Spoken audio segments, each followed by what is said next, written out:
Welcome back guys, di channel Revsuto Entertainment. Di video ini Revsuto akan merekap drama Korea Keluarga Manusia Super, The Atypical Family. Oke, kita langsung aja ya, let's go.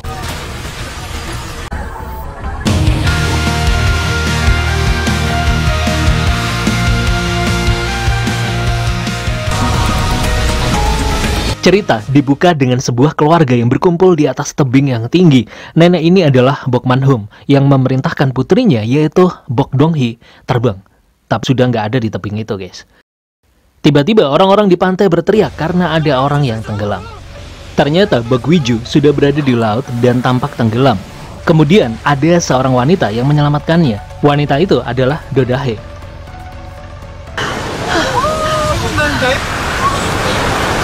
Bok Wiju mengira kalau Do Da-hee adalah istrinya dan langsung memeluknya guys. Saat itu Bok Man-hum melihat hal itu, kemudian Bok Wiju dibawa ke rumah sakit. Tapi di rumah sakit, Bok Wiju mengatakan kalau dirinya nggak melompat ke laut, itu murni kecelakaan. Kemudian di sebuah panti pijat spa mahal dan terkenal, para wanita pemijat sedang meributkan nenek-nenek pelanggan panti pijat mereka. Wanita muncul, wanita itu adalah Do Da-hee. Karena nggak ada yang memijat klien itu, akhirnya Do Da-hee yang menerima pekerjaan itu. Ternyata klien nenek tua itu adalah Bok Man-hum. 예요. 산에 다니는 손상된 피부를 진정. Do Da-hee memijat dengan sangat baik sehingga Bok Man-hum yang menderita insomnia tidak hanya menyukai layanan pemijatan dari Do Da-hee. 건강이요? Bahkan Bok Man-hum sampai tertidur. Karena terkesan itu, Bok Man-hum merasa senang dengan apa yang dilakukan oleh Do Da-hee dan kembali mengingatkan kalau Do Da-hee yang sudah menyelamatkan Bok Wiju di pantai. Dan sekarang Do Da-hee sudah menyelamatkan Bok Wiju sekali lagi. Iya, tapi saat itu Bok Wiju hanya menganggap kalau Do Da-hee hanya ingin imbalan saja guys. Dan mengatakan kalau ibunya yang akan membayar Do Da-hee. Lalu Bok Wiju pergi. Bok Man-hum kesal dengan kelakuan putranya. Setelah itu, Do Da-hee menyeduh teh herbal dan diam-diam memasukkan bubuk tak dikenal ke dalamnya guys. Selama sesi pemijatan, Do Da-hee curhat pada Bok Man-hum kalau orang tuanya sudah meninggal dunia dan Do Da-hee sudah menikah 2 kali. Pernikahan pertamanya berakhir dengan suaminya selingkuh, lalu suami keduanya ternyata adalah seorang pelaku kekerasan keluarga. Saat itu, Bok Man-hum juga bercerita tentang mendiang istri Bok Wiju. Dan bagaimana Bok Wiju sampai sekarang tidak bisa melupakan kematian istrinya itu guys. Sudah disiapkan oleh Do Da-hee. Saat itu suaminya wanita yang sudah menyelamatkan Bok Wiju. Tapi Do Da-hee sudah pulang karena beralasan harus memijat klien selanjutnya. Saat itu Bok Man-hum juga mengatakan pada suaminya kalau Do Da-hee sudah pernah menikah 2 kali dan pernikahannya penuh dengan penderitaan. Dan tiba-tiba Bok Man-hum tertidur guys. Sementara itu, Do Da-hee kembali pulang ke rumahnya menuju pemandian, di mana Do Da-hee memanggil seorang wanita dengan sebutan ibu. Loh guys, katanya Do Da-hee ngomong sendiri kalau dirinya yatim piatu, tapi kok ada ibunya? Wah, apakah Do Da-hee membohongi Bok Man-hum?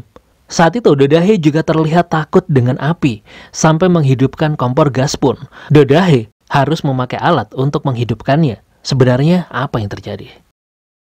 Kemudian kembali ke rumah keluarga Bok. Setelah bangun tidur, Bok Man-hum memberitahu suaminya kalau dirinya sudah bermimpi melihat Do Da-hee. Dan di dalam mimpi itu, Do Da-hee sudah memakai cincin keluarga mereka. Karena hal itulah Bok Man-hum dan Am Son-gu ingin mengatur agar Do Da-hee dan meminta tolong mencarikan kado. Kemudian Bok Dong-hee kembali ke tempat kerjanya. Tempat kerja Bok Dong-hee adalah klinik kecantikan guys. Dan Bok Dong-hee menjadi ahli konsultan kecantikan. Saat itu ada seorang pasien yang ingin melakukan sedot lemak. Dan dengan percaya dirinya, Bok Dong-hee mengatakan kalau sedot lemak adalah cara terbaik untuk diet. Dan Bok Dong-hee juga mengaku kalau sudah melakukan sedot lemak juga. Tapi karena melihat tubuh Bok Dong-hee yang besar, pasiennya meragukan program sedot lemak yang ditakutkannya hanya sementara. Ditambah lagi kancing baju Bok Dong-hee yang terlepas dan menempel pada wajah pasiennya guys. Pasien itu akhirnya menjadi takut dan kabur. Karena hal itulah dokter Jo Ji-han menegur Bok Dong-hee.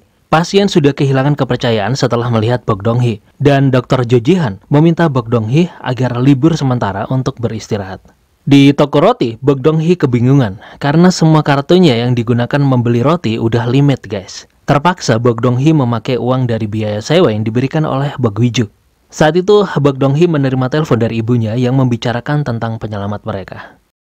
Kemudian, di hari Sabtu tanggal 13, ternyata hari itu adalah hari ulang tahun Bok Yi-na.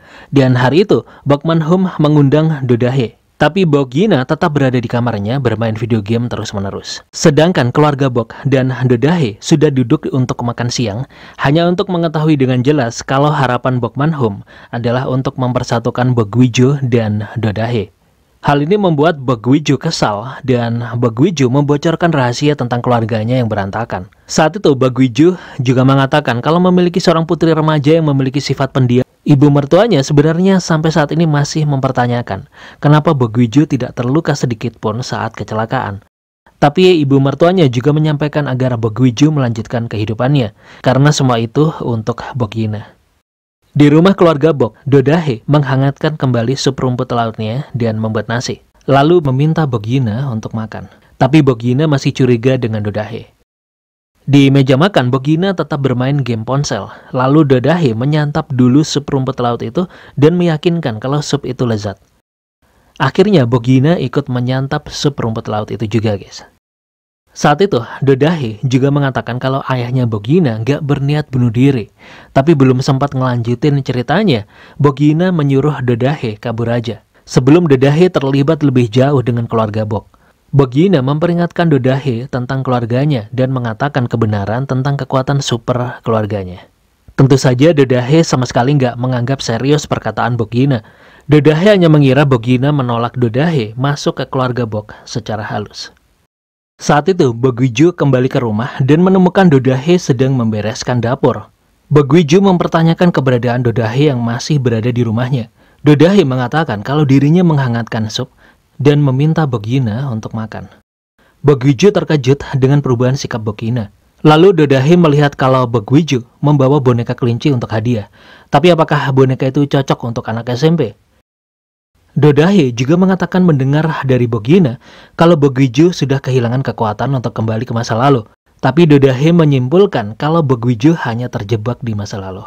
Do Da-hee mengira kalau Bok Yi-na memiliki imajinasi yang tinggi. Do Da-hee hanya memberikan saran agar waktu yang dimiliki Bok Gui-jo bergerak lagi demi putrinya. Dan Do Da-hee juga mengatakan kalau Do Da-hee melihat Bok Gui-jo hari itu di pantai. Terungkap kalau sebenarnya saat itu Bok Gui-jo sedang mencoba menyelamatkan boneka kelinci seorang anak kecil. Sebelumnya Do Da-hee juga sudah menyampaikan kepada Bok Yi-na kalau ayahnya tidak terjun ke laut untuk mati. Makan kisahnya dengan kisah Bok Gui-jo. Kalau Do Da-hee juga pernah merasakan putus asa dan ada orang lain yang lebih pantas hidup dibanding dirinya, tapi Do Da-hee mencoba untuk tetap bertahan hidup demi orang yang sudah menyelamatkan hidupnya. Wow, guys, ada pelajaran motivasi di drama ini. Tapi saat itu Bok Gui-jo tetap menolak walaupun hatinya sebenarnya sudah menerima pendapat Do Da-hee. Tapi saat kembali ke rumahnya, semua terungkap kalau Do Da-hee masih memiliki keluarga. Dan keluarga Do Da-hee adalah keluarga penipu. Ibunya Do Da-hee yaitu Bak Il-hong menjalankan tempat pemandian sekaligus jasa pemijatan. Sementara instruktur olahraga terkenal yang mengunjungi keluarga Bok adalah saudara Bok Gui-jo pergi ke masa lalu untuk menyelamatkan seseorang saat Bok Yi-na dan istrinya berada di dalam mobil. Saat itu Lee Soo-yeon melihat mata Bok Yi-na yang berusia 6 tahun bersinar luar biasa dan mobilnya jatuh dari tebing, menewaskan Lee Soo-yeon. Bok Gui-jo yang kembali dari perjalanan masa lalu menemukan dirinya sudah terjebak di dalam mobil yang hancur bersama istrinya yang sudah tewas di sampingnya, guys. Ternyata hal inilah yang menjelaskan kenapa Bok Gui-jo pada saat kecelakaan terjadi, Bok Gui-jo tidak terluka sedikit pun. Tapi masih menjadi teka-teki juga apa yang menyebabkan Lee Soo-yeon dan Bok Yi-na kecil kecelakaan. Selanjutnya, waktu kembali ke masa saat Bok Gui-jo masih anak-anak yang sangat berbahagia karena memenangkan lotre dan mendapatkan hadiah permen ikan yang besar.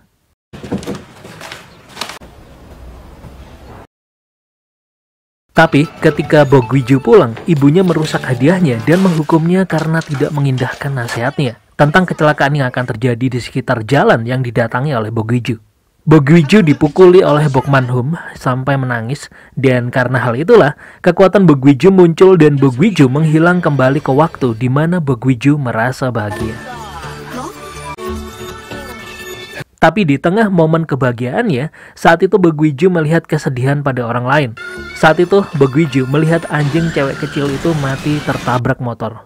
Karena percaya dengan kemampuannya, Beguiju kembali ke waktu bahagianya sekali lagi dan mencoba menyelamatkan anjing kecil itu.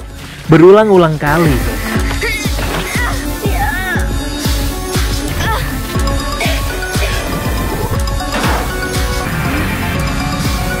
Beguiju kembali tapi semuanya nggak berhasil.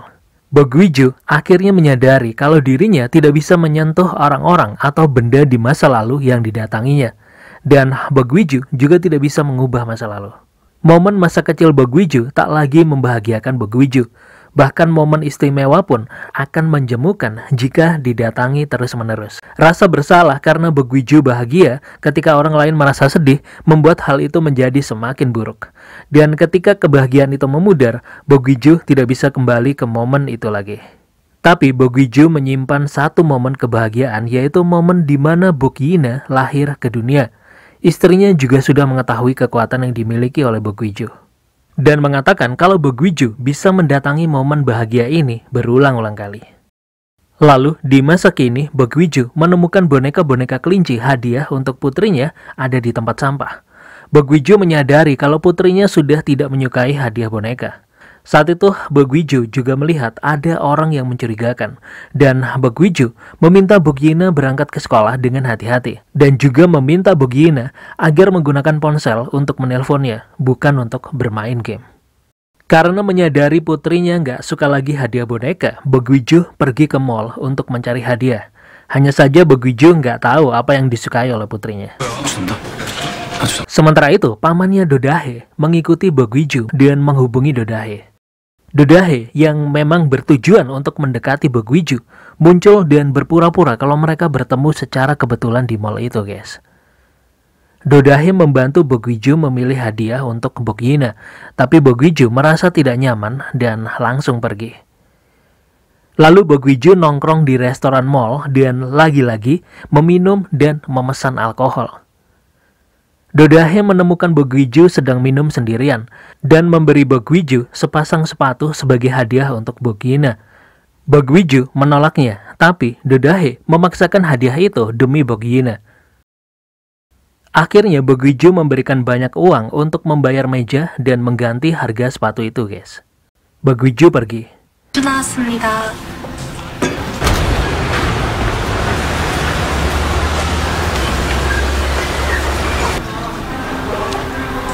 Tapi setelah kepergian Beguiju, tiba-tiba alarm kebakaran berbunyi dan trauma masa lalu Dodahe dengan kebakaran muncul.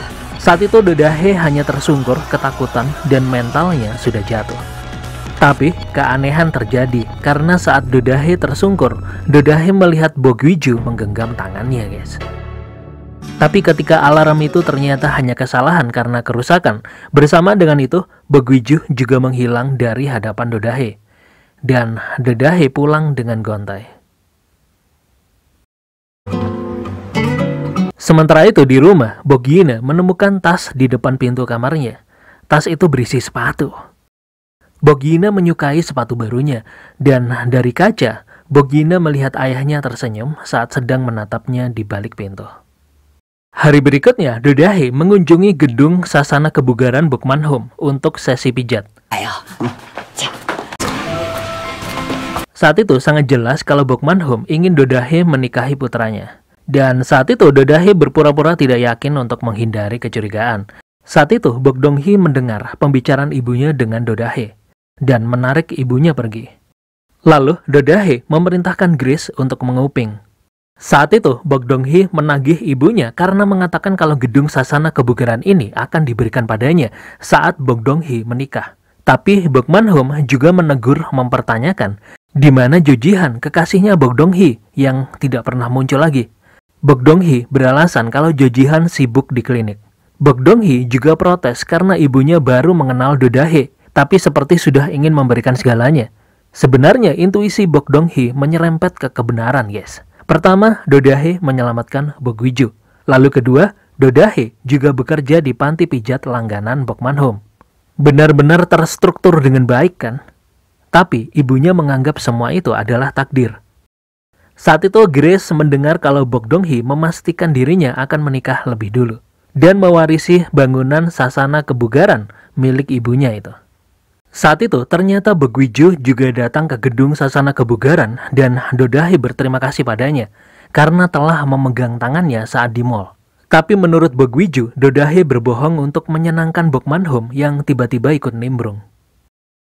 Keesokan harinya, Bok Man-hum membangunkan Bok Wi-ju sekaligus membuka topik pernikahan lagi dan menyindir kalau meskipun Bok Man-hum mencintai Bok Yi-na mungkin bukan anaknya Bok Wi-ju karena Bok Yi-na tidak mewarisi kekuatan super keluarga mereka. Saat itu Bok Wi-ju tersinggung dengan ucapan ibunya dan Bok Man-hum memanfaatkan kesempatan ini dan meminta Bok Wi-ju bertindak agar menjadi ayah yang baik.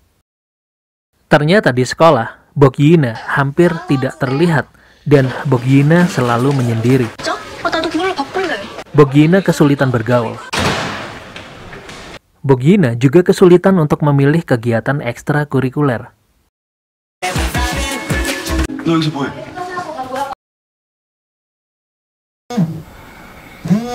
Kemudian gurunya Bok Yi-na menelpon Bok Wi-ju dan meminta Bok Wi-ju agar lebih memperhatikan Bok Yi-na.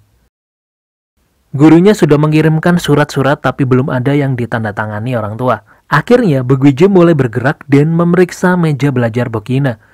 Bok Wi-ju terkejut karena menemukan banyak surat dari sekolah yang disembunyikan Bok Yi-na tanpa pernah meminta tanda tangannya.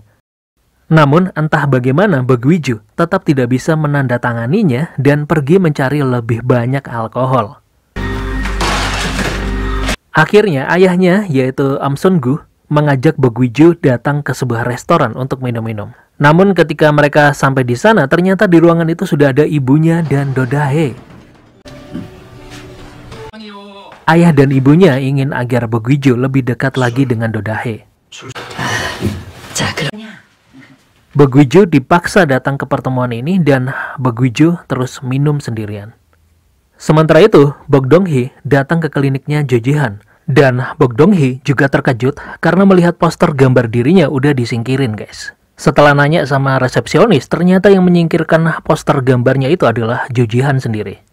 Karena nggak mau malu di depan pegawai klinik, Bok Dong-hee mengatakan kalau dirinya lah yang meminta Jo Ji-han menyingkirkan poster gambarnya itu.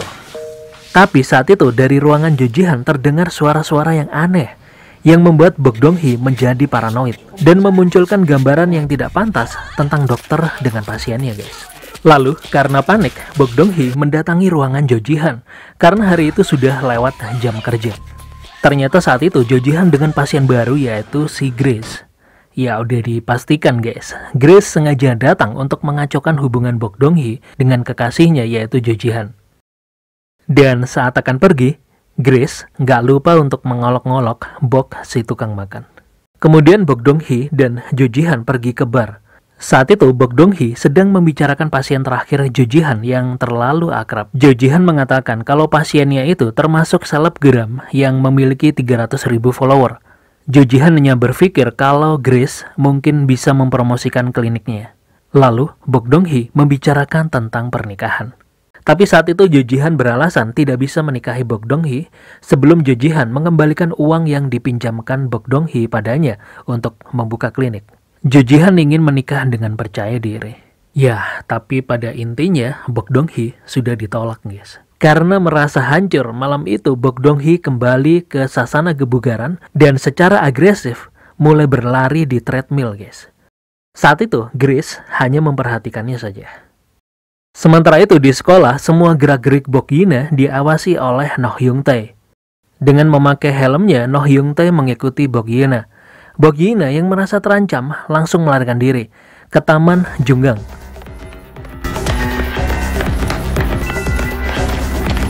Dan masuk ke toilet umum. Bok Yi-na dengan panik menelpon kakeknya, tapi kakeknya sedang masak. Lalu menelpon Bude Bu Dong-hee. Tapi Bude Bu Dong-hee sedang treadmill. Sedangkan neneknya juga sudah tertidur. Bok Yi-na teringat ayahnya, lalu Bok Yi-na menelponnya. Tapi Bok Yi-na terkejut karena suara wanita yang mengangkat telepon ayahnya. Do Da-hee bertanya apakah Bok Yi-na dalam masalah. Bok Yi-na mengatakan tidak dan langsung menutup teleponnya. Setelah panggilan itu, Dodahe memberitahu Bogwiju yang sedang mabuk kalau Bogyuna tampaknya dalam bahaya. Bogwiju terkejut dan langsung bergegas keluar restoran untuk mencari Bogyuna. Saat itu Dodahe juga terkejut dengan tagihan restoran yang besar dan meminta ibunya membantunya. Lalu Dodahe mengejar Bogwiju yang terhuyung-huyung. Saat itu Dodahe meminta Bogwiju menunggu dan Dodahe saja yang menjemput Bogyuna. Tapi Bogwiju merasa putrinya menelponnya untuk pertama kalinya putrinya membutuhkannya. Hal itulah yang memicu Bogwiju harus bertemu dengan putrinya. Dodahe berjalan dengan Bogwiju yang terhuyung-huyung menuju ke taman. Saat keduanya sampai di depan toilet umum, Bogwiju melihat orang asing memakai helm yang sebelumnya dilihatnya di belakang rumahnya, guys. Bogwiju langsung mendatangi orang berhelm itu, tapi Bogwiju yang mabuk terjatuh. Dodahe memberi isyarat agar orang berhelm itu segera pergi, tapi Bogwiju merangkul kaki pria berhelm itu, guys. Ya, guys, pria berhelm itu adalah pamannya Dodahe, si Nohyung-tae. Saat itu Bogwiju teringat kata-kata Bogyuna yang mengatakan siapa yang akan menyelamatkan Bogyuna saat ayahnya menyelamatkan orang lain. Karena ingatan itulah, Bogwiju bangkit dan dalam keadaan mabuk, Bogwiju memukul helm Nohyung-tae. Nohyung-tae berpura-pura kesakitan, guys. 아빠? Mendengar suara ayahnya, Bogyuna keluar dari toilet umum. Bogwiju langsung menghampiri Bogyuna, dan Nohyung-tae pergi atas isyarat Dodahe. Bogyuna menanyakan siapa pria berhelm itu. Bogwiju langsung mengatakan kalau Bogyuna nggak perlu khawatir, karena Bogwiju sudah menghajarnya. Bertepatan dengan itu, ternyata Bogyuna sudah mendapatkan menstruasi pertamanya, guys. Dodahe pergi ke minimarket membeli pembalut dan membantu Bogyuna. Kemudian, Dodahe mengantar Bogwiju dan Bogyuna pulang.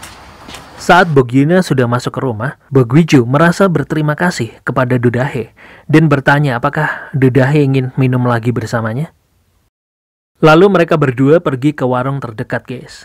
Sambil minum, Bogwiju sedang membicarakan kehebatannya memukul pria berhelm itu. Dan Bogwiju tetap berterima kasih pada Dodahe karena sudah membantu Bogyuna. Tapi Bogwiju merasa kalau dirinya adalah tipe orang yang gak bisa membalas budi.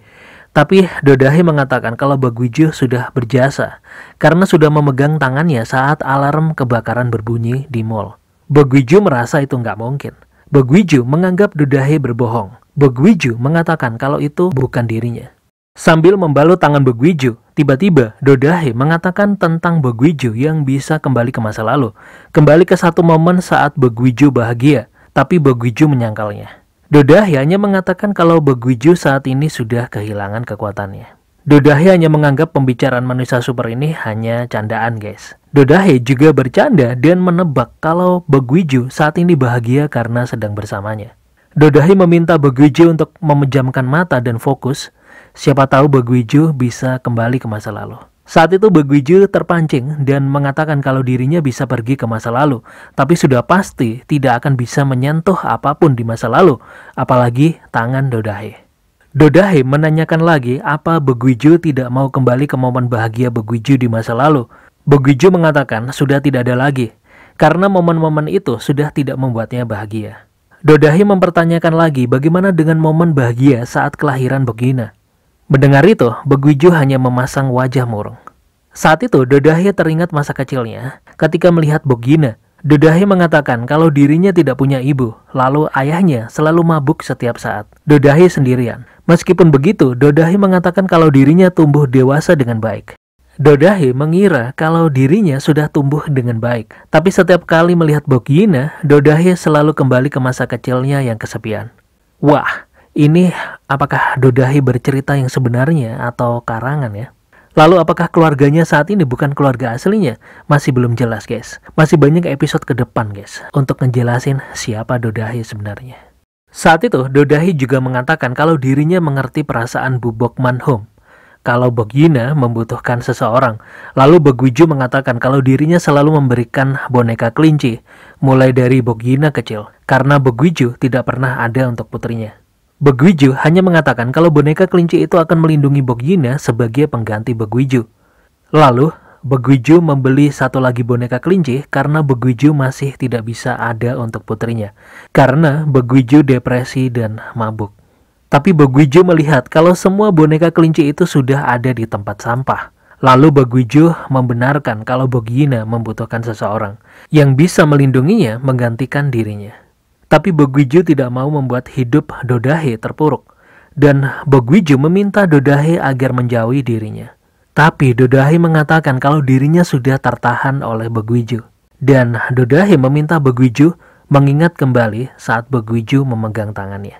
Dodahe perayu ulung, guys. Malam itu di tempat sasana kebugaran, Grace memperhatikan Bok si tukang makan masih berlari di atas treadmill. Grace mulai mengkhawatirkan Bok Dong-hee. Bok Dong-hee terus berlari dan hampir terbang. Tapi treadmill itu dihentikan oleh Grace. Bok Dong-hee jatuh dengan nafas tersengal-sengal. Saat itu Grace sangat khawatir dan membantu Bok Dong-hee mengatur nafasnya. Bok Dong-hee menangis dengan terseduh-seduh. Di kediaman Beguiju saat itu sedang menandatangani surat-surat sekolah Bogina. Sekilas Beguiju memikirkan kata-kata Dodahe. Beguiju menganggap ide Dodahe mustahil untuk mencoba fokus dan memejamkan mata. Tapi Beguiju mencobanya. Tiba-tiba dalam sepersekian detik, Beguiju menemukan dirinya berada di mall, guys. Wow, berhasil. Beguiju terkejut tidak percaya dengan semua yang terjadi. Beguiju bisa kembali ke masa lalu. Apakah ini momen bahagianya? Ya, Beguiju bertemu dengan dirinya sendiri yang sedang membawa hadiah untuk Bogina. Momen bahagia Beguiju adalah mendapatkan hadiah untuk putrinya. Lalu, alarm kebakaran berbunyi dan orang-orang panik berlarian. Saat itu Beguiju teringat kata-kata Dodahe. Beguiju langsung berlari ke restoran tempat dirinya dan Dodahe bertemu. Beguiju menghampiri Dodahe yang mengalami shock karena alarm kebakaran. Dan ternyata yang dikatakan Dodahe itu benar, guys. Beguiju saat itu mampu memegang tangan Dodahe. Wow. Saat itu, Beguiju kembali ke masa sekarang di dalam kamarnya. Beguiju kebingungan karena bisa menyentuh Dodahe di masa lalu. Padahal dirinya mulai dari kecil menjelajah ke masa lalu, Beguiju sama sekali nggak bisa menyentuh apapun. Apalagi terlihat oleh orang-orang di masa lalu. Hal ini nggak masuk akal karena Dodahe bisa melihatnya bahkan menerima sentuhannya. Beguiju mengambil foto menemu dengan mendiang Isuyon, tapi nggak bisa, guys. Beguiju mencoba memejamkan matanya, fokus dan membayangkan saat-saat bersama dengan mendiang istrinya di pantai. Beguiju bahagia, berhasil ke masa lalu di pantai. Tapi saat itu Beguiju bukan ada di waktu saat bersama dengan istrinya, tapi Beguiju ke masa lalu saat Beguiju diselamatkan oleh Dodahe, guys. Beguiju langsung kembali ke masa kini dan bingung, marah, kesal karena bertemu Dodahe sudah menjadi momen bahagianya. Beguiju mencoba lagi kembali ke momen di mana nggak ada Dodahe dan hanya memikirkan saat bahagia bersama Bogina, putrinya. Beguiju sekali lagi berhasil melintasi waktu dan melihat Bogina. Tapi itu di taman, saat itu Dodahe juga berada di sana, guys. Saat itu Beguiju terkejut karena melihat dirinya sendiri sedang tersenyum. Beguiju nggak percaya dengan apa yang telah dialaminya. Beguiju memutuskan untuk pergi menemui Dodahe di tempat kerjanya. Beguiju bertemu dengan Dodahe dan menarik lengannya. Beguiju marah-marah karena di saat Beguiju kemas warna abu-abu. Kenapa setiap Beguiju membuka mata, kenapa Beguiju hanya bisa menyentuh Dodahe dan kembali pada Dodahe? Tapi saat itu Dodahe salah paham dan mengira Beguiju sedang merayunya. Beguiju marah dan mempertanyakan siapa Dodahe sebenarnya. Apakah Dodahe juga memiliki kekuatan supranatural? Apakah hipnotis? Beguiju juga mengatakan kalau Dodahe juga sudah memanipulasi ibunya. Saat itu, tiba-tiba Bokman-hum muncul dan mengajak Beguiju ke suatu tempat. Bokman-hum mengatakan kalau Dodahe nggak memanipulasi pikiran Beguiju. Tapi Bokman-hum mengatakan kalau ini adalah cinta. Bokman-hum ingin Dodahe tinggal di rumah dan menjadi tutornya Bogina. Membantu menyelesaikan PR-nya, memberi makan Bogina karena setiap hari Bogina nggak pernah sarapan dan hanya makan mie gelas saat larut malam. Beguiju mempertanyakan kenapa ibunya terobsesi dengan Dodahe. Bokman-hum menjawab karena Dodahe sudah mengembalikan kekuatan keluarga Bok. Bokmanhum sudah memimpikan kalau Dodahe memakai cincin keluarga Bok. Bokmanhum juga yakin kalau kekuatan Bogwiju sudah kembali, tapi Bogwiju nggak mau mengakuinya, guys. Lalu Bokmanhum meminta Bogwiju menemui Dodahe pada hari Minggu jam 1 siang di luar mall dekat air mancur. Pada hari Minggu jam 1 siang, Bogwiju hanya mengintip Dodahe dari kejauhan. Bogwiju mengakui kalau Dodahe sudah membuat kekuatannya kembali. Bogwiju ingin mengawasi Dodahe tapi mengurungkan niatnya. Karena percuma, meskipun kekuatannya sudah kembali, Bogwiju hanya ingin pergi ke momen yang tidak membahagiakan. Karena Bogwiju ingin mengubah masa lalu. Saat itu Bogwiju mengingat saat dirinya masih bekerja sebagai petugas pemadam kebakaran. Dan saat itu Bogwiju menerima kabar bahagia kalau putrinya sudah lahir. Teman-temannya juga ikut merasakan kebahagiaan Bogwiju. Lalu saat itu Pak Jung dengan senang hati menukar CV-nya dengan Bogwiju. Dan Bogwiju bergegas pergi ke rumah sakit. Meskipun hari kelahiran Bogina adalah hari paling membahagiakan dalam hidup Bogwiju, Bogwiju segera menyadari kalau bagi banyak orang tua, saat itu adalah hari terburuk. Karena terjadi kebakaran di sekolah Putri Sonjai dan banyak siswi kehilangan nyawanya. Termasuk Pak Jung yang sudah menggantikan shift pekerjaannya meninggal dalam kebakaran sekolah itu, guys. Setelah pemakaman Pak Jung, Bogwiju ke kantornya dan pergi ke masa lalu. Ke rumah sakit tempat kelahiran Bogina. Bogwiju mencari jalan keluar dan hanya melihat satu pintu saja yang berwarna. Bogwiju bisa menyentuhnya, membukanya, dan keluar dari kamar. Bogwiju langsung berlari dari rumah sakit ke tempat kebakaran.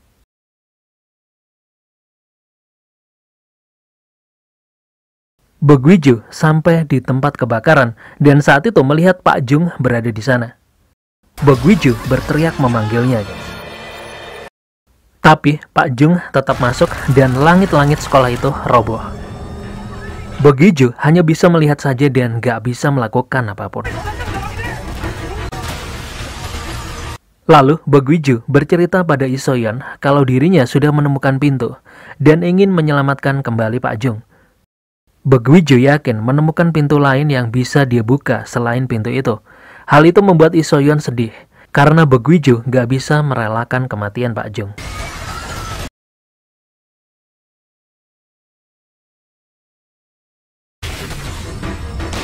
Di markas pemadam kebakaran, Bogwiju hanya sendirian dan melamun, sampai alarm tanda adanya kebakaran berbunyi. Bogwiju masuk ke dalam mobil pemadam kebakaran, tapi di dalam Bogwiju sudah menghilang. Ternyata Bogwiju tanpa sadar kembali ke masa lalu. Saat itu, ketua tim pemadam kebakaran memberikan teguran keras pada Bogwiju karena meninggalkan tugas di saat penting. Ketua saat itu sangat menyadari kalau Bogwiju masih memikirkan kematian Pak Jung dan ingin Bogwiju merelakan kematian Pak Jung. Saat itu Bogwiju sebenarnya ingin melupakan semua itu, tapi Bogwiju tetap ke Bogwiju dan meminta Bogwiju ke psikiater. 7 tahun berlalu dan Bogwiju tanpa sadar terus melakukan perjalanan waktu ke kenangan yang sama dan tetap nggak bisa merubah masa lalu. Kemudian pada hari penting terjadinya kecelakaan, Isoyeon meminta Bogwiju untuk berhenti melakukan perjalanan waktu. Saat itu Isoyeon mengancam akan membawa Bogina untuk pergi meninggalkan Bogwiju karena ketidakhadiran Bogwiju yang sudah berlangsung terus-menerus. Bogwiju mengatakan kalau saat ini dirinya nggak bisa mengendalikan dirinya yang selalu kembali ke masa lalu. Tetapi Bogwiju saat itu tanpa sadar menghilang lagi. Dan ketika Bogwiju kembali, Bogwiju sudah berada di dalam mobil yang tewas di sebelahnya, guys. Dengan putrinya. Dan Dodahe saat itu melihat Bogwiju melihatnya bersama dengan Bogina. Dodahe mengatakan dalam hati kalau Bogina adalah kuncinya. Bersama dengan itu mata Bogina juga bergerak, guys. Saat itulah terungkap, ternyata Bogina bisa mengetahui pikiran Dodahe. Bogina saat itu mengatakan kunci untuk membuka gedung seharga 50 miliar won. Lalu Bogina pergi meninggalkan Dodahe yang bengong. Apakah Dodahe menyadarinya kalau pikirannya terbaca, guys? Kemudian di sekolah, Bogina kembali didekati oleh teman sekelasnya, yaitu Go Hye-rim, yang ingin Bogina bergabung dengan klub tarinya, tetapi saat itu secara tidak sengaja, Go Hye-rim menyebabkan kacamata Bogina terlempar. Lalu Han Junwoo, teman sekelas Bogina, mengambilkan kacamata Bogina tepat setelah Bogina setuju untuk bergabung dengan klub tari di mana Han Junwoo menjadi anggotanya. Di gedung Sasana Kebugaran, Bok Dong-hee nyuekin Grace yang menawarkan diri jadi pelatihnya. Bok Dong-hee menelpon Jo Ji-han untuk mengundangnya ke acara makan malam di restoran Prancis Hotel Emporium. Tapi Jo Ji-han gak bisa. Dan saat itu Grace sudah mendengar semuanya, guys. Karena Jo Ji-han gak bisa, Bok Dong-hee memutuskan untuk mentraktir beberapa orang yang berpengaruh. Dan orang-orang berpengaruh ini bersedia untuk mampir ke kliniknya. Tapi Bok Dong-hee saat itu melihat Jo Ji-han datang ke hotel itu dengan Grace. Bok Dong-hee melihat lift berhenti di lift. Tapi Bok Dong-hee menggunakan tangga untuk menuju lantai 12. Wow. Bok Dong-hee melihat Grace dan Jo Ji-han berciuman dengan mesra. Bok datang dan menyiram api itu. Bok Gi-ju menegurnya, tapi akhirnya menyadari kalau Do Da-hee takut dengan api. Do Da-hee mengatakan kalau punya pengalaman buruk dengan api. Bok Gi-ju bertanya kenapa Do Da-hee memasak sup. Tapi saat itu Do Da-hee menganggap kalau keluarga itu setidaknya makan bersama walaupun sekali sehari. Saat itu Bok Gi-ju merasa berempati dan duduk di meja makan untuk makan. Dan saat itu nggak diduga, Bogina juga datang. Dan ternyata sup yang dimasak barusan adalah pesan. Bogina nggak mempermasalahkan hal itu dan tetap makan bersama mereka. Setelah selesai makan, Bok Gi-ju melihat bunga itu dan mereka berdua berbincang tentang bunga itu. Do Da-hee mengatakan kalau ibu Bok Man-hum mengira kalau Do Da-hee yang selalu menyelamatkan Bok Gi-ju. Padahal Bok Gi-ju juga sudah menyelamatkan Do Da-hee dengan cara menerima Do Da-hee di keluarga Bok. Wah, kena gombaran lagi nih guys. Do Da-hee mendekati Bok. Lalu saat Bok Gi-ju keluar untuk membuang sampah, Bok Gi-ju melihat bunga yang sama sedang dijual di depan rumahnya. Saat itu Bok Gi-ju berpikir kalau dirinya bisa kembali ke momen hanya saat bersama dengan Do Da-hee. Hanya Do Da-hee yang bisa melihatnya. Hanya Do Da-hee yang bisa disentuh oleh Bok Gi-ju. Saat itu, penjual bunga menegurnya karena Bok Gi-ju sudah menggenggam buket bunga itu dan memintanya membelinya, tapi Bok Gi-ju menaruhnya kembali. Penjual mengatakan kalau bunga itu limited edition, hari ini terakhir, musim depan nggak tumbuh lagi. Bok Gi-ju saat itu bimbang sekarang atau tidak sama sekali. Akhirnya Bok Gi-ju menghilang dengan menggenggam buket bunga itu. Bok Gi-ju saat itu sudah berada di depan mall dan melihat Do Da-hee. Bok Gi-ju mengikuti Do Da-hee pergi ke taman. Saat itu Bok Gi-ju berpikir kalau mungkin saja Do Da-hee yang bisa menyelamatkan dirinya dan Bogina. Tapi Bok Gi-ju juga berpikir kalau hanya satu cara menyelamatkan Do Da-hee, yaitu dengan menjauhkan Do Da-hee darinya sejauh mungkin. Saat itu Do Da-hee menghentikan langkahnya dan tiba-tiba menoleh, menyambut Bok Gi-ju. Sedangkan Bok Gi-ju menyembunyikan bunga itu dan berniat nggak akan memberikannya. Do Da-hee mengira Man-hum. Dan Do Da-hee menggunakan ponselnya untuk merekam. Tapi hal yang nggak masuk akal terjadi di depannya guys. Bok Dong-hee melayang di udara. Dan kejadian itu terekam di ponselnya guys.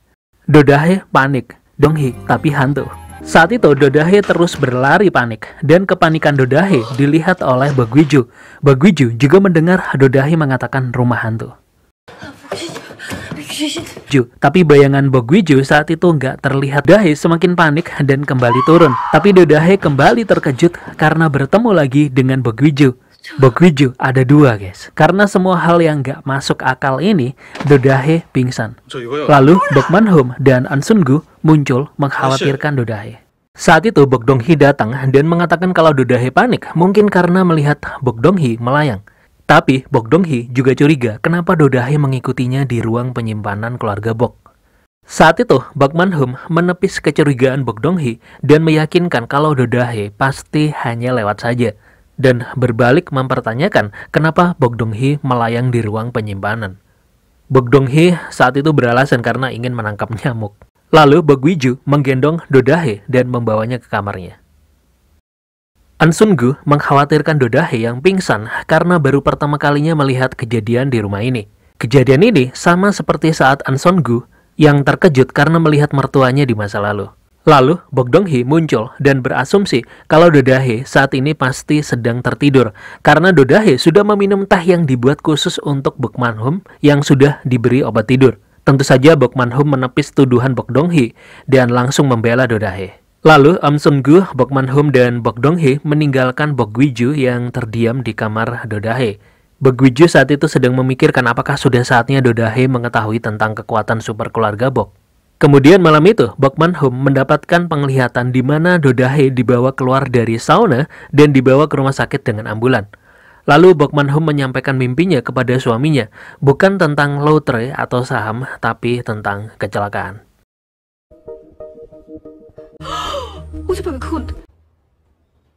Keesokan harinya, Dodahe sudah bangun dan membuat sarapan untuk keluarga Bok, sambil merasa takut dengan kehadiran mereka.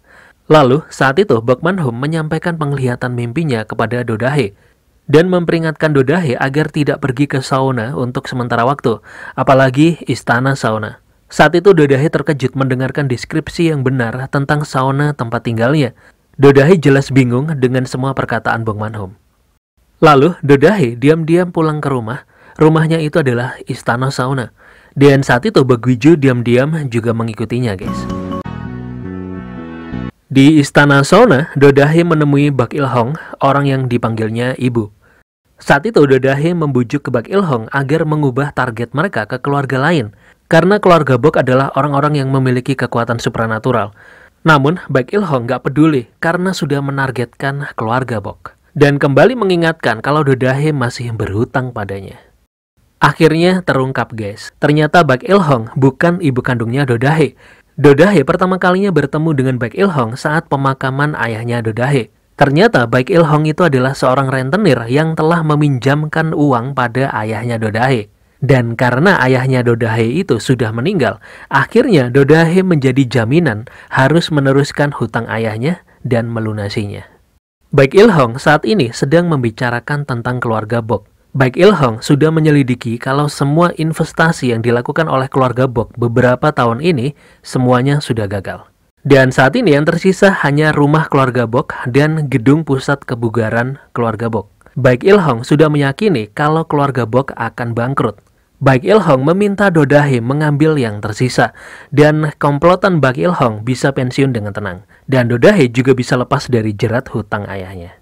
Sementara itu, Bok Gwiju tiba di sauna dan langsung mencari Dodahe. Tapi Bok Gwiju dihentikan oleh Noh Hyung-tae. Noh Hyung-tae mengulur waktu dan menyuruh Bok Gwiju agar mengganti semua pakaiannya dengan pakaian sauna. Saat Bok Gwiju berganti pakaian, Noh Hyung-tae menelpon Bak Il-hong ataupun Dodahe, tapi nggak ada yang angkat, guys.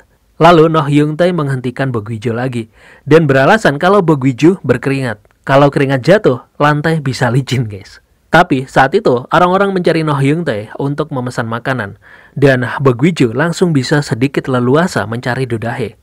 Noh Hyung-tae saat itu membuat gimbap sambil berusaha menelpon Bak Il-hong atau Dodahe, tapi sepertinya sia-sia. Bok Gwiju mencari Dodahe di setiap ruang sauna. Lalu akhirnya Bok Gwiju menemukan Dodahe sedang bersama Bak Il-hong, dan mendengar Dodahe memanggil Bak Il-hong dengan sebutan ibu.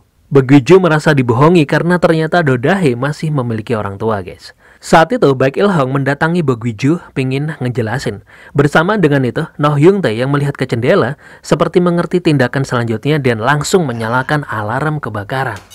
Lalu Noh Hyung-tae meneriakkan ada kebakaran yang membuat pengunjung sauna panik. Alarm kebakaran itu menyebabkan Dodahe mengalami respon traumatis, guys. Bok Gwiju menghampiri Dodahe, sedangkan Bok Il-hong keluar dari kamar sauna. Bok Gwiju membantu Dodahe berdiri dan mencoba mengeluarkan Dodahe, tetapi Bok Gwiju terpeleset di lantai dan hal itu membuat Dodahe jatuh bersamanya, guys. Kepala Dodahe terbentur dan menyebabkannya tidak sadarkan diri. Akhirnya Dodahe dibawa ke rumah sakit. Berarti mimpinya Bok Man-hum menjadi kenyataan. Di rumah sakit, Bak Il-hong meminta Bok Gwiju menandatangani kolom penanggung jawab sebagai walinya Dodahe. Bak Il-hong juga menjelaskan karena dirinya bukan ibu kandungnya Dodahe. Lalu Bak Il-hong mengarang cerita kalau ayahnya Dodahe dan Bak Il-hong sudah lama saling mengenal. Ayahnya Dodahe adalah pemabuk yang meninggal karena kedinginan di jalan pada musim salju yang dingin. Orang yang datang ke pemakaman ayahnya Dodahe hanyalah para rentenir yang datang untuk mengambil uang duka saja. Saat itu, tidak ada orang dewasa yang merawat Dodahe. Dodahe hanya sendirian. Tidak lama kemudian, Dodahe mengalami kecelakaan yang parah. Lalu, di cerita sesungguhnya di masa lalu, Dodahe muda memang selamat dari kebakaran besar di sekolahnya. Dan karena kejadian itulah yang membuat Dodahe trauma pada alarm kebakaran dan api, guys. Dodahe muda dirawat di rumah sakit dan saat itu ingin pergi dari rumah sakit karena tidak punya biaya untuk rumah sakit. Dodahe muda berjalan gontai menuju pintu keluar. Tapi Dodahe muda bertemu dengan Baek Il-hong. Saat itu Baek Il-hong meminta Dodahe agar melunasi hutang ayahnya Dodahe dengan cara mulai hari itu juga bekerja pada Baek Il-hong dan menjadi putrinya. Di rumah sakit masa kini, Baek Il-hong mengatakan pada Bo Gui-ju kalau Baek Il-hong merawat Dodahe hanya sebentar saja. Tapi Dodahe tetap memanggil Baek Il-hong dengan sebutan ibu.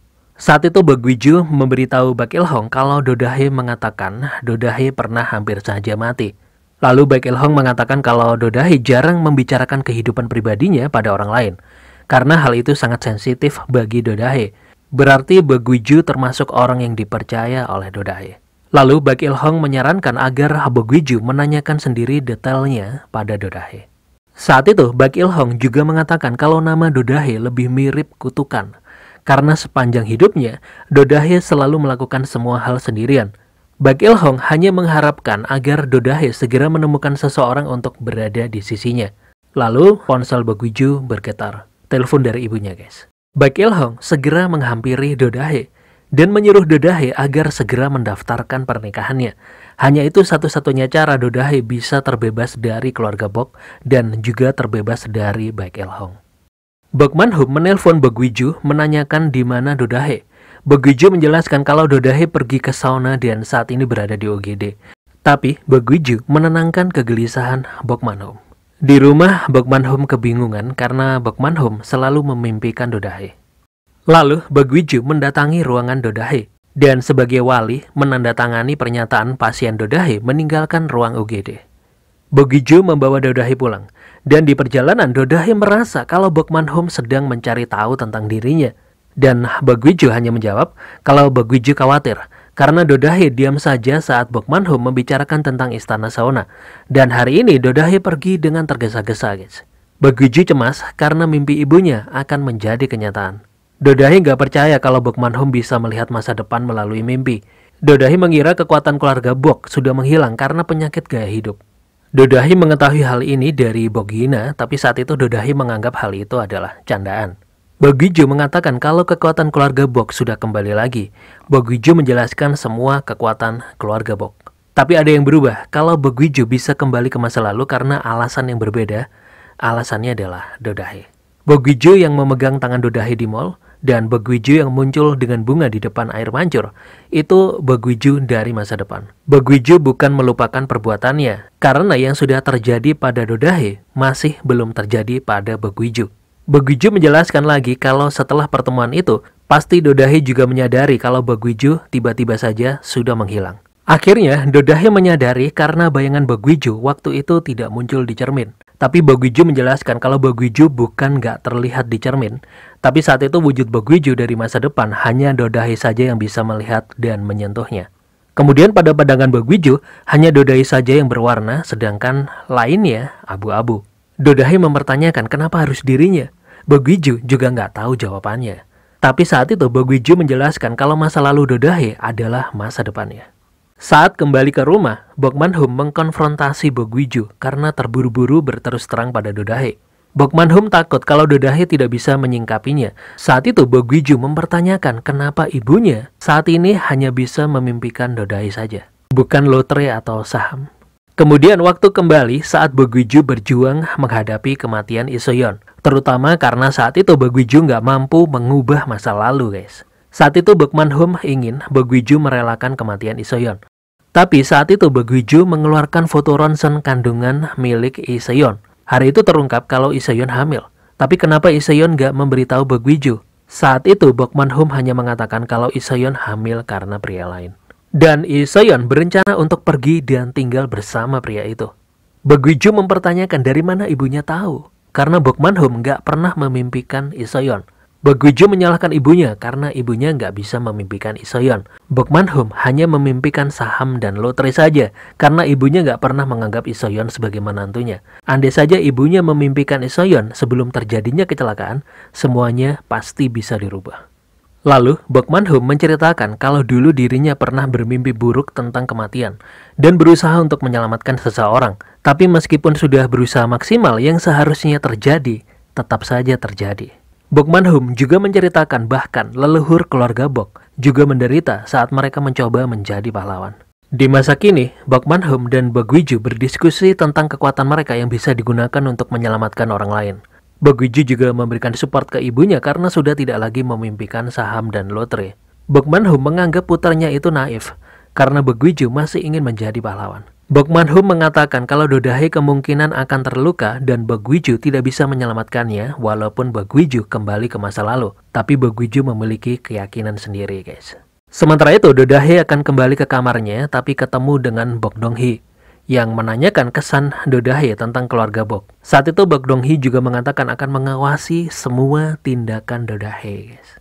Lalu Dodahe pergi ke kamarnya dan menguncinya. Dodahe mencoba menyusun strategi langkah selanjutnya, karena Bak Il-hong sudah menegaskan agar secepatnya menginginkan pencatatan pernikahan Dodahe dan Bok Guiju. Sementara itu di sekolah, Bok Gina sudah diterima di klub tari modern. Saat itu Go Hae-rim, teman sekelasnya yang ingin Bok Gina bergabung dengan klub, tidak terlalu menekan Bok Gina dan hanya meminta Bok Gina agar memperhatikan mereka latihan saja. Lalu saat itu Bok Gina memperhatikan mereka menari. Dan Bok Gina mencari lagu yang cocok dengan gerakan tari Go Hae-rim. Karena hanyut dalam musik, Bok Gina gak menyadari kalau Han Jun-woo menegurnya. Lalu Han Jun-woo meminta headset Bok Gina dan mereka mendengar lagu bersama. Saat itu Go Hae-rim merasa cemburu melihat kedekatan Bok Gina dengan Han Jun-woo. Kemudian Han Jun-woo meminta teman-teman klubnya mengganti musiknya dengan musik yang sudah ditemukan oleh Bok Gina. Lalu selesai latihan, mereka semua pulang. Tapi saat itu Bok Gina pulang ke arah yang berbeda. Dan Go Hae-rim memperhatikannya. Bok Gina mampir ke minimarket untuk membeli mie pedas. Dan Go Hae-rim menghampiri Bok Gina dan beralasan sedang mencari temannya yang memisahkan diri. Kemudian Bok Gina dan Go Hae-rim makan mie bersama. Go Hae-rim tersenyum melihat Bok Gina yang menggemaskan dan mempertanyakan apakah Han Jun-woo tertarik dengan Bok Gina karena menggemaskan ini. Lalu Go Hae-rim mempertanyakan bagaimana perasaan Bok Gina tentang Han Jun-woo. Bagaimana pendapat Bok Gina tentang Han Jun-woo. Karena Bok Gina diam aja, Go Hae-rim melepas kacamata Bok Gina yang berembun terkena uap dari mie pedas. Seketika itu juga kekuatan Bok Gina muncul dan Bok Gina bisa membaca pikiran Go Hae-rim melalui mata. Yang mengatakan kalau Go Hae-rim lah yang lebih dulu mengenal Han Jun-woo. Jadi Bok Gina nggak boleh menyukai Han Jun-woo jika Bok Gina ingin berteman dengan Go Hae-rim. Karena saat itu Bok Gina ingin mendapatkan teman, Bok Gina mengatakan kalau Han Jun-woo itu menyebalkan. Ternyata bersama dengan itu Han Jun-woo datang dan mendengar perkataan dari Bok Gina. Han Jun-woo langsung meninggalkan tempat itu, guys. Bok Gina hanya bisa menghela nafasnya dan mengeluh karena hal inilah Bok Gina gak mau mendengar pikiran orang lain. Sementara itu di gedung Sasana Kebugaran Bok, Bok Dong-hee berolahraga dan mendapat perhatian dari Grace. Bok Dong-hee kesal melihat Grace. Saat itu Grace mempertanyakan apakah hubungan Bok Dong-hee dan Dr. Jihan serius. Saat itu Grace menjelaskan tentang bagaimana Dr. Jihan sudah menariknya dan menciumnya di hotel itu. Dan bertanya kenapa saat itu Bok Dong-hee tidak melakukan apapun. Lalu Bok Dong-hee memberitahu Grace kalau Bok Dong-hee benci jika wanita sudah menjadi musuh bebuyutan wanita lain.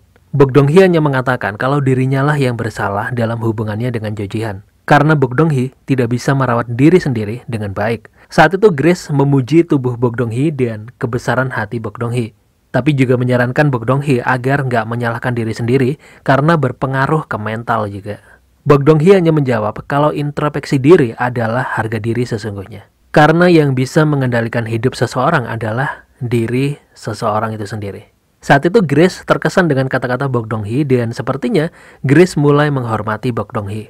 Lalu Bok Dong-hee melanjutkan olahraganya dan bertekad harus kembali ke dirinya yang dulu.